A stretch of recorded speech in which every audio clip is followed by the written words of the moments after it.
Hello everyone. Fundvaliz online mutual fund platform presents Fundvaliz Nivesh Simplified.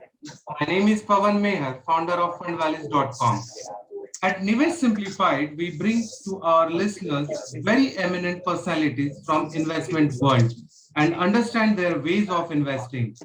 Our objective of Fundvaliz Nivesh Simplified show is simplifying the investment methodology and empowering our listeners to be a prudent investor and helping them to take their investment decisions in a very simple and unique ways. On the occasion of World Women's Day, we would like to demonstrate the power of women fund managers. Today, I have a privilege to speak with a woman who has broken the ceilings of fund management industry, and with her approach of investing, she has created a wealth for lakhs of Indian investors for more than 2 decades. Let's welcome our guest speaker, Mrs. Swati Kulkarni, on Fundvaliz Nivesh Simplified, and learn from her investment wisdom and experience. Mrs. Swati Kulkarni is Executive Vice President and Fund Manager Equity at UTI AMC Ltd. She is managing UTI Market Share Master Share Unit Scheme, UTI MNC Fund, UTI Dividend Yield Fund. Swati was also recognized among the top 3 best fund managers in equity category by Outlook Money. Welcome, Mrs. Swati Kulkarni, one of the best women equity fund manager in India, to Fundvaliz Nivesh Simplified. Welcome, Swati. Thank you, Pawan, and thank you, your viewers also for having me here today. Yeah. Swati, I think in today's market, if you look at it, or rather post COVID, if you look at the market, I think market has quietly, recovered well. And the way Indian economy, people believe it would be a kind of a fastest growing economy in the world in next 20 years. It is expected to grow it really well in coming future. So, according to you, what are the factors which will contribute to the growth of Indian economy, ma'am? See, Indian economy traditionally has been more driven by the consumption, and now efforts are there to kind of, also investment side of the economy also should likely pick up initially from the government side, because private sector may still put up the capacity later, having 69% of the capacity utilization at the current levels. So as this capacity utilization increases, private sector will also put up a fresh capacity. So that is, when you look at it from a macro perspective, these are the two great drivers: that consumption, second is the investment, and third is basically the export minus import. On that front, I would say that major importance for Indian economic growth is on consumption, and that consumption to sustain, it is equally important that our investments are also happening, because investments, as you know, create multiplier effect. So from that perspective, I would say that India, with the demographic profile being so strong, we have more than 50% of our population is going to be in working age group for next 3 decades at least. So that is a great kind of domestic demand potential or support that our markets or economy is going to have. And that is what exactly has been kind of identified by even the foreign direct investors or the multinational companies, and they are increasing their presence in India, looking at this long-term growth potential that India has. Okay. So I think I think you rightly mentioned. So basically, we are looking for better credit offtake and increase in the capacity on the private sector, as well as whatever the government initiative in terms of the broadening the infrastructure, and then again creating some kind of a demand out of that. And of course, Indian consumption is one of the fastest growing consumer market. So of course, I think while looking at all these kind of parameters, we see that the market is going to be really well in coming 20 years. And then, as you are mentioning, I think we are decently doing very well. But Swati, there are many approaches for investing in equity markets.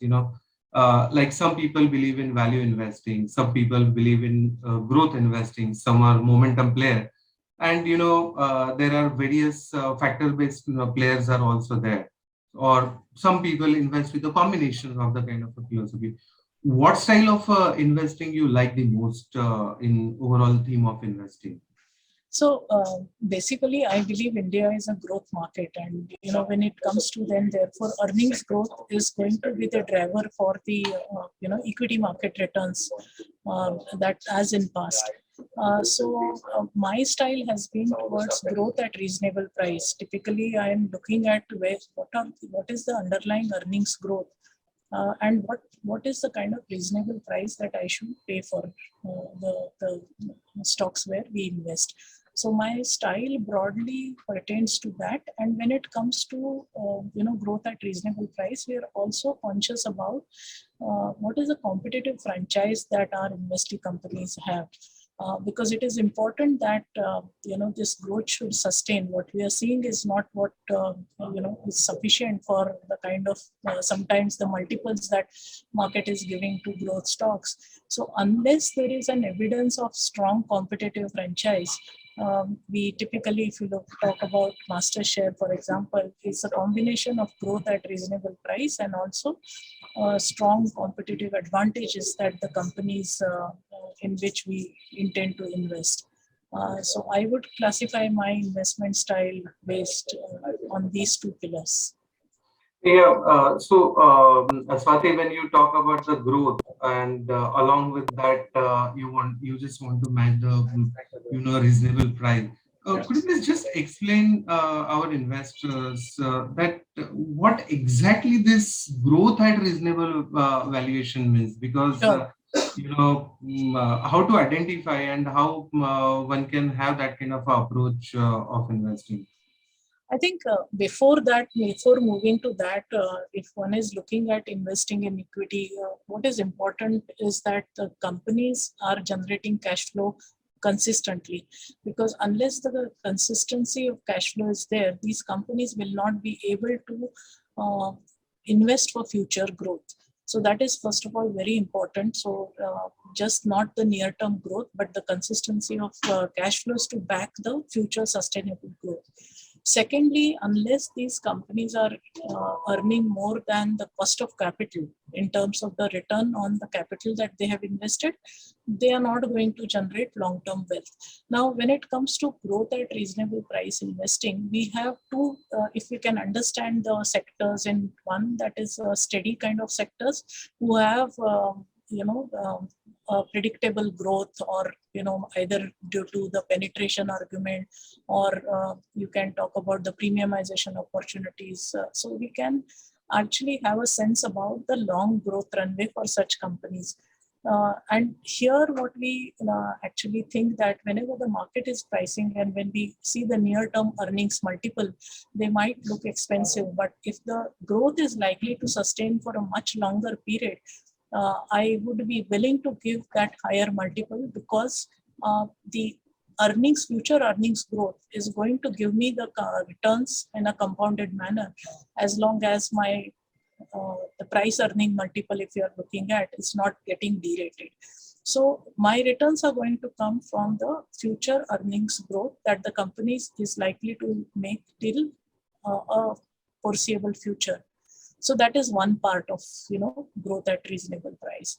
And for this, in order to sustain this, it is again important that what are the characteristics that the company has in terms of ability to pass on the pressures on raw material or on the wages front, and maintain their profitability.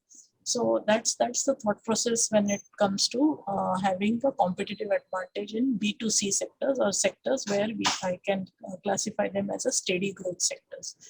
Whereas on the other hand, there are also cyclical sectors, okay, which go through ups and downs much prominent than what the steady growth companies go through. Such stocks, again, where the growth in the near term might have got affected, but if we have certain competitive advantages, like in terms of B2B sectors, for example, business to business, where your buyer is also a business, in such sectors, what we look for is what is the cost efficiency that the company has been able to, showcase, or the capital efficiency. Like for example, a cement company which is putting up capacity at a much lower fixed cost per ton is likely to have much better return on capital employed.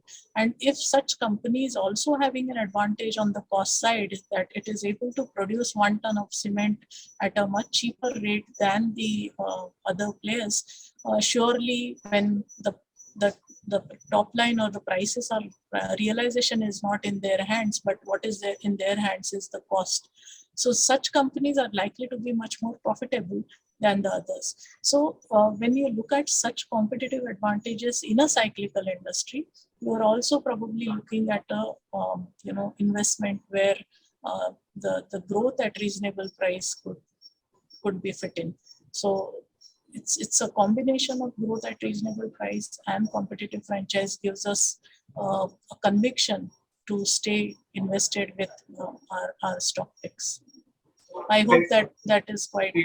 So basically, you mean to say that there would be some kind of, the industries where there are entry barriers are there. Yeah, sure. So that is what. So typically, what it is, the competitive franchise will ensure that the entry barriers are sustainable, that these are durable, and for competition to enter, it might take a while, and it's not easy to eat into the profit pool of that industry so easily. So that is what we also look at our universe. We screen in terms of which are the companies which have been able to keep their profitability in a narrow band, without much fluctuations. Okay, so I think as you rightly said that, okay, I think the competitive barrier, and then I think for that almost I think the companies with the better brands are also kind of people or a kind of industries or a companies where with this approach you can invest. So it could be brands, it could be the how much is the investments that are getting into upping the value chain. For example, in IT or pharmaceuticals, what is important is whether companies are building on those capabilities to ride on the future growth opportunities. So there is another very important things which always is there in my mind, and then the way I think I look at the government policies as well as the government approach towards the public sector enterprises. I think what is your thought process with this kind of approach? So when we talk about the growth at reasonable price, so do you think that a couple of public sector enterprises are also available in that particular category because of its nature of better valuation at all point of a time, and the way the capacities or the way the industry or the expansion of the Indian here, I would draw your attention to the first filter which I talked about, that about the return on capital employed. The businesses where these are competitive with others in terms of better return on capital employed, yes, there will be opportunities in PSU sector also. What is also important for us is that how has been the execution in terms of growth, whether it is a production growth. That is also important. So yes, there are good amount of leading PSU banks, for example. They definitely have an advantage as far as the current and savings account balance is concerned. And that, as you know, that current and savings account balance, if it is higher, that gives a low cost of funding.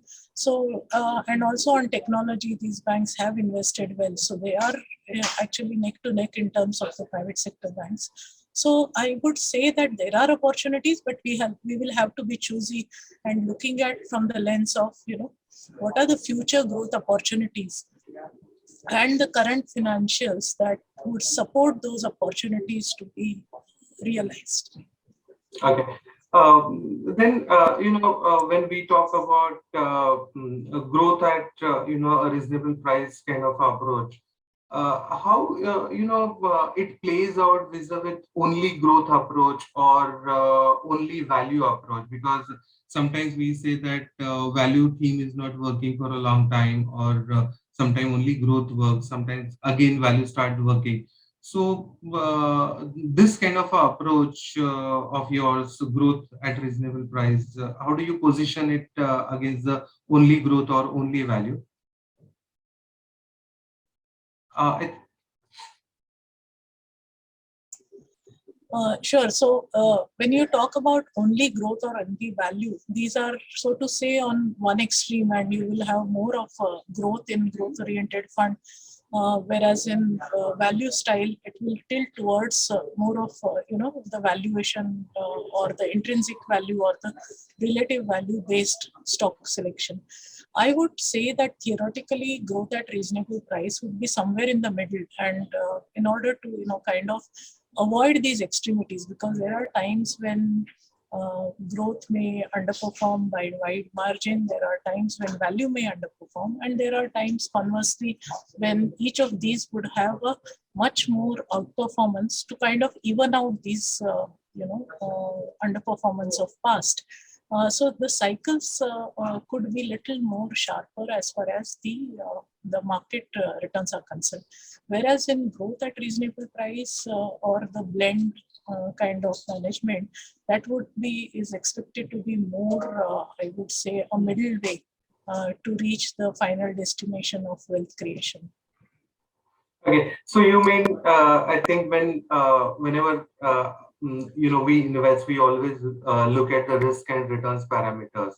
So I think that particular objective with at a optimization of the risk and returns can be achieved with this kind of approach, because if you get stuck on the value and the value is not working, so then that point of time again your returns will get affected.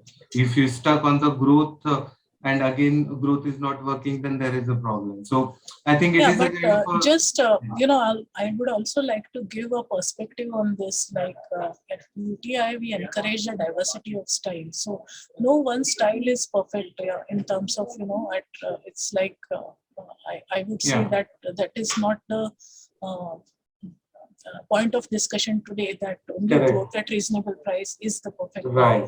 But what we have tried to do is that the individual investors have, or the fund managers have, their own style, and we have tried to offer the diversity of products for investors to choose and have a balance of portfolio in terms of having growth style allocation, GARP allocation, as well as a value style allocation, because no one can predict in advance that which style will do well.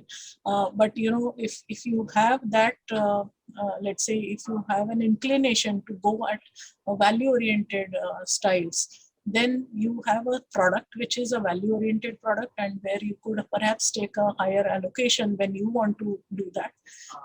So that's the whole idea, about to have a bouquet of styles which are managed true to the mandate. I just thought I'll clarify that. Yeah, basically, I think whatever I also feel, and even at Fundvaliz also, we have some kind of a philosophy related to that. We always believe that, okay, the diversification has to be there. So, so this particular style, of course, is one of the flavor which investor can use, and then have some kind of a portfolio allocation. And probably, I think within this particular thought process, I think if somebody can get a diversification, then that is also kind of a good thing. But Swati, I just have one very, very important thing which always get into my mind. When you try to look for the growth, as well as you see that, okay, I need some kind of a reasonable valuation. I'm talking reasonable valuation, not a cheap valuation. Then that point of a time, most of the large cap stocks comes out of that particular funnel. Okay. So, generating alpha with those kind of stringent norms in terms of selecting the stocks or creating a portfolio, how do you think that the alpha can get generated with this kind of a style? So, there is a popular myth that large caps, perhaps alpha cannot be generated. But I will tell you a few examples in the, the investable universe. And one is of the private sector banks. Now, for 20 years, this bank had grown their profits at more than 35%. The advance growth was more than 40%. And you've seen that this company was always looked priced expensive in terms of price to book. And today also the price to book remains in the same range. But it has generated so much wealth and alpha for the entire mutual fund industry. Just to put numbers, this bank has even from 2008, this has grown at 13 times. 2008 I'm quoting because that was the peak of the market, so to say. That the last peak we had, before the GFC happened, global financial crisis happened. So there are cases where we find such kind of outsized returns and alpha generation. It is just that probably we are all geared to think that alpha generation can come only from lesser known. But there are businesses which have been built over so many years with specific advantages have been built. Again, entry barriers are created of sustainable operations and very fundamentally driven profitable operations of past many years.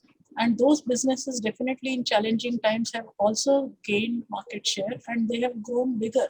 So today we are talking about, and pandemic has given those examples of how big has gone bigger. So I don't subscribe to this view that most of the large caps are priced to the perfection. There are some, I understand that, but there I would say that like for example a discretionary space today, if the penetration levels are so low, take for example of cars or automobile, right? On a depressed earnings multiple, they will definitely the multiples will definitely look expensive. But if you look at the penetration levels, we have less than 25 cars per 1,000 people. These are absolutely low versus the emerging markets also. So look at the potential that's we have in front of us. And again, circling back to the argument that I made about the demographic profile, that's going to give a large kind of runway, long growth runway for these companies. So, can you imagine like somebody else coming up? And we have seen the competition coming up also. The competition has not sustained consistently for a long period of time. There are periods when certain competition happened and certain market share was taken away. But I think when it comes to many other large companies in various other sectors, they have built a formidable enterprises which actually our investors should look at. And while they should also look at alpha generation from other areas through the funds, but I would say that there are ideas here. And again, SEBI permits us to look at 80-20 kind of structure in terms of top 100 should minimum be 80%, and non-top 100 can be 20%. So there is a leeway of looking at stocks which could be mid caps today, but they could grow higher. And similarly, the small caps also. And we have taken in MasterShell's case, we have seen this journey where we could identify certain stocks in that space, and they have today's large cap. So I would say that yes, there are opportunities, and as far as the alpha creation is concerned, in long term we have seen alpha has been generated. Even 1 year, 3 year has been good, but 7 and 10 years we've definitely seen the strategy generating alpha versus the benchmark also. Okay, I think that is quite interesting. So when we talk about any brand or we talk about the market leaders, so brand and market leader, irrespective of whatever the category they're into, whether they're into a large cap or a mid cap or a small cap, I think they will be a consistent compounder, and then we'll keep on generating better compounded returns over the period of time with even this kind of approach when we talk. And I think you rightly said, so basically today's small cap can be tomorrow's mid cap, and today's mid cap can be tomorrow's large cap. I think that is also one philosophy always people feel. But then naturally, if I had to buy a small cap or I had to buy a mid cap, then some kind of a risk is associated. So whatever, I think after interacting with you, it shows, or as I said earlier, that most of the large cap stocks are getting funneled out, and then you rightly mentioned they can generate alpha as well. So when I'm talking about the risk return, so what do you think about positioning the portfolio and giving what kind of a weightages has to be there in the portfolio with this kind of a strategy? Yeah, so right now we have about 87% in large cap because we thought that the valuation in the mid and small caps were way too high, and compared to the historic premium of last 5 years or 10 years multiple of about 4%, that the premium had expanded to about 15% for large and the mid cap companies versus the large cap companies. This I'm talking about the index. But then when it comes to opportunities in mid and small cap, I would say that the thought process that the fund follows is, again, we need to have consistent cash flow generation and the high return on capital employed. So internally we look for companies with more than 18% return on capital employed when we look at small and mid cap space, because not you mentioned about small moving to mid cap and mid caps moving to large caps. So it's not that all of them move that journey. Many actually we have seen the reverse also. So what is it that will take them to that movement from a large cap, the small cap to mid cap and mid cap to large cap is, again, the ability to execute well. I'll again give you example of a cement company here, which started with a just 4 to 5 million ton capacity, and their execution was so good that from a mid cap today it is a large cap company. So I think, and for this flawless execution, you need to do it without dilution. That means you are doing it with internal cash accruals, right? So therefore, I think we have that approach of having companies with strong fundamentals and the traces of competitive franchise, which we think that today's small businesses can grow big tomorrow. I'll also give you one more example. In the fund was a small cap company into energy exchange. Today it has become a mid cap company. So we are always on the lookout of such opportunities within the overall 20%, which is permitted allocation for mid and small under this category by SEBI. Okay. Swati, since today we have, our discussion is more on, investing with the growth at a reasonable price. This is also one of the part of the factor investing thought process. Okay. And then historically, we have seen at a different point of a time, different factors work. So sometimes, dividend stocks does well. Sometimes, as I said, that alpha stocks will do well, some kind of a beta will do very well. So when it comes with this kind of approach of investing, which is growth at reasonable price, what are the kind of market conditions and in which kind of a market conditions do you think it works? And how does it helps to a very long-term investor while investing with this kind of approach? I think as we were discussing that, it avoids the extreme way of managing funds, either tilting towards a growth extremely or on the value extreme. So I would say that this is midway, and I think it would be like it is expected to give more consistent returns, maybe lower at times from extreme growth strategies or value strategies.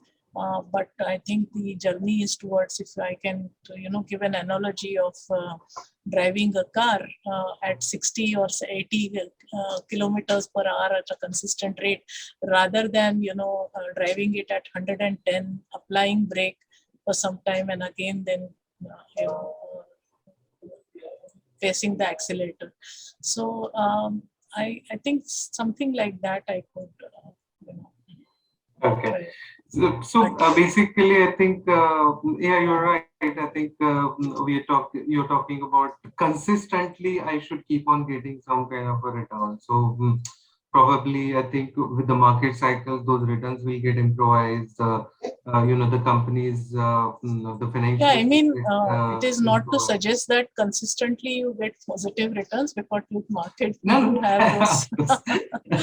Of course, I think we are not there in would be hedge ups fund and downs. yeah, sure. Of course, I think there would be ups and downs, but then, Yeah. as I said, being into this kind of investment advisory or something like that, it is always a kind of a priority for us, to keep investor risk on the lower side and then generate optimum returns.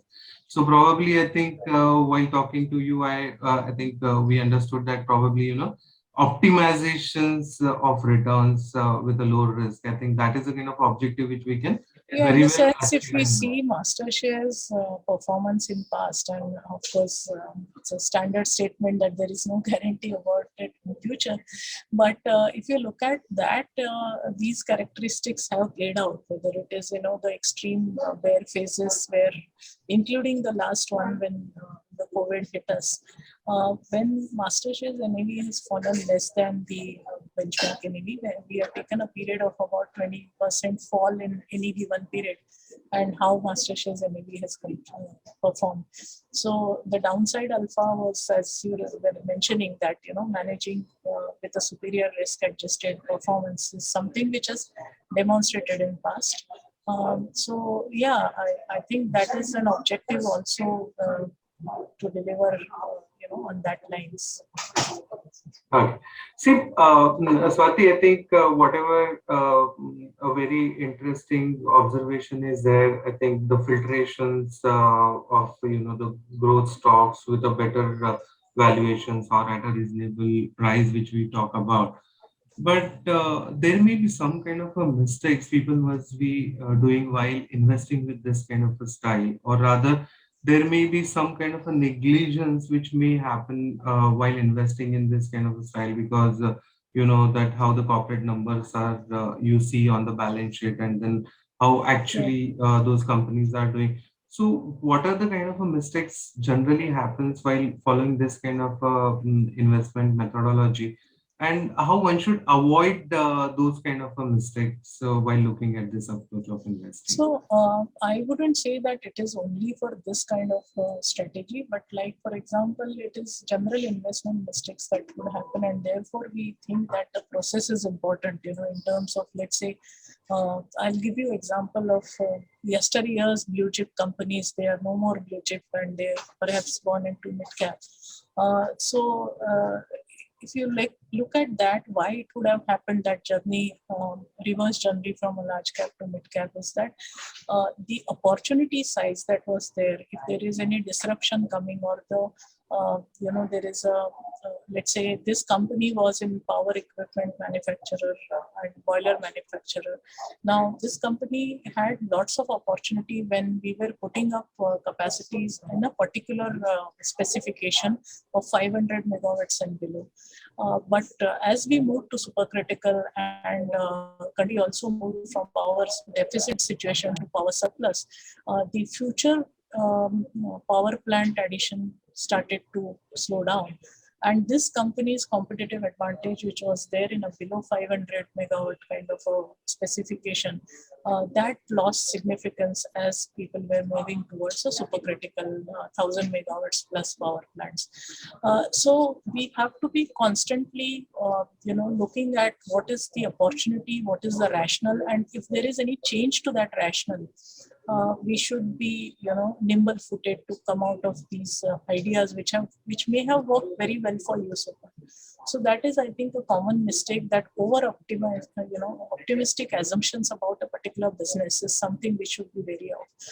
To that extent, what we do at our research desk is we look at what is the implied growth that the current market price is suggesting. And if we think that the implied growth is much higher than what the company could achieve in future, then we would be wary of staying invested in this. So that is one thing I would say that one should be wary of. On the other side, growth at reasonable price approach, we also have to avoid value traps.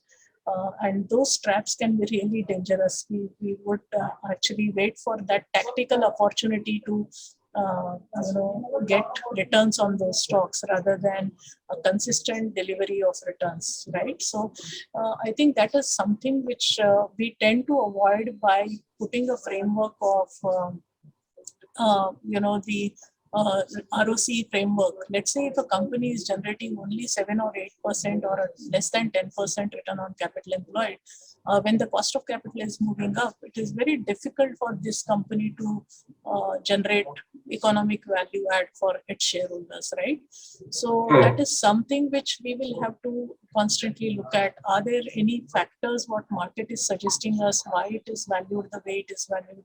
Is it that the company is losing market share? What are the disruptions that could hit the company and all these things? So these are things are also important to avoid mistakes as far as the growth at reasonable price approach is concerned.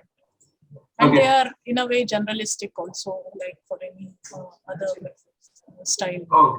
Okay. So basically, the change in business cycle or in any kind opportunity of size, the competitive intensity change, or just the management decisions may also be like, for example, just for growth, if managements are chasing an expensive acquisition which is not earnings accretive, that could also be not good for investors, minority investors, right? So all these things we need to dynamically keep tab on, and therefore I think it is important to have a full-fledged in-house research team to keep tracking this.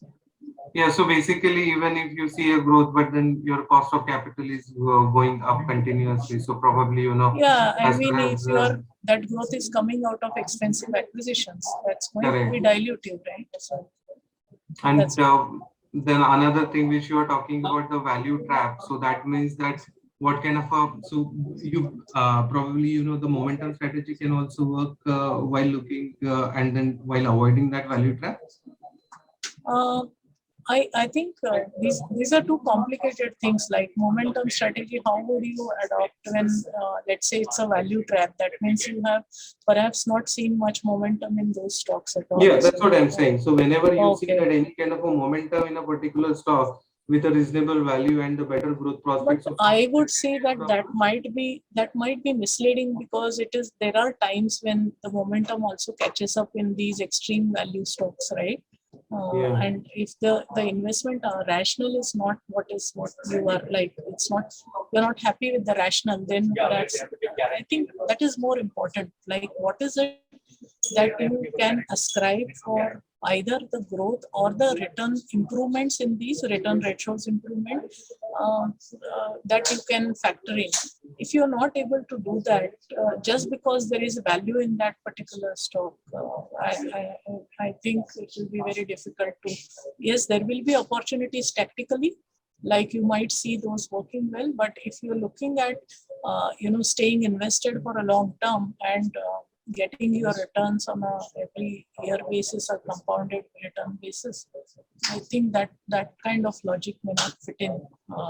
So momentum may not be a foolproof way to avoid value traps. So you mean to say that while looking at growth at reasonable value approach, it is extremely important to stick to your investment philosophy, to stick to the discipline of investing in a particular sector or a particular stock. Am I right? Sector, or with the characteristics of competitive franchise, which I mentioned, like, even if it is, let's say, a value category, it's a metal stock, let's say. Now, if that metal sector, if the prices can be very reasonable, or the valuations can be very reasonable, but if what multiple you are choosing is important. Typically, if you are looking at price to earnings multiple on a metal stock, in a bad cycle, you will see that price to earning would be much higher, right? Because your earnings are way too depressed. But therefore, we have to use multiples like price to book for that, and then look at whether there are any advantages on the cost side for these companies, because metal prices are determined by global demand and supply, right? So if there is any cost advantage, then that means this company will still remain profitable even if the global prices drop down, right? So that is a kind of structure approach that one could have on the cyclical stocks also. Which might look in value, but then if let's say the tide turns, there is surely will have an earnings recovery as well as the multiple expansion. So that's what. Okay, so basically, even this kind of a discipline has to be there while looking at selection of the stocks with this kind of approach. And Right. then naturally, I think you need to be very, very careful in terms of the compliance as well. So corporate governance, which I'm talking about. So I Yeah, think that of is course, also one of the most important that is a criteria. hygiene factor actually. Yes, yes, yes, yes. Wow, I think this was really, really nice, and it was a lot of things which you have highlighted, and then you have given us some kind of a dope on how to compound your investments with a bit better, at a lower risk and getting a better returns. I think that's where all most of the investor needs that they want to keep their risk elements low, but then everybody needs better returns. So basically, this Yes. kind of a discipline which you are telling us about the investment. I think it was really, really nice, Swati. I just wanted to ask you a last thing that on this particular Women Day, what is your message to our investors? I would say that women are actually creating impact all over their works of, work as well as life. But when it comes to managing money, probably they are little shy. And if they want to really take charge of their money and, I think finance is something which is not that difficult. And in fact, I would urge all your viewers to register with our investment. We have the UTI Symposia, and the main topic is about this, that encourage women to take charge of their finances. And we would like to, join them on March 10th, the virtual summit. So I'm utilizing your platform to send that message, Yes, yes. because I'm sure this is something which we can help women to kind of we are going to host Miss Monica Halland, and she has written a wonderful book, Let's Talk Money, just to simplify these matters and allowing women to take charge of their own finances. And I'm sure they are no less than men when it comes to managing their finances. Thank you so much, Swati. It was really wonderful interacting with you, understanding the various aspects of investor, and I hope our listeners will like this kind of, the investment gyan from an investment guru. As I said, that you are the woman, and very few women are there in this particular industry, and those who have done really well while investing in the equities, and then from Fundvaliz, we would also like to give a same kind of a message to all our women listeners as well as the male listeners to support women and then encourage them and then bring them into their investment decisions. So thank you so much, Swati, Thank you, Pawan. to I come to wish a Nevis Simplified program. I So thank wish you. Thank you. Fundwell is a great year ahead. Thank you. Thank you so much, Swati. Thank you. Thanks.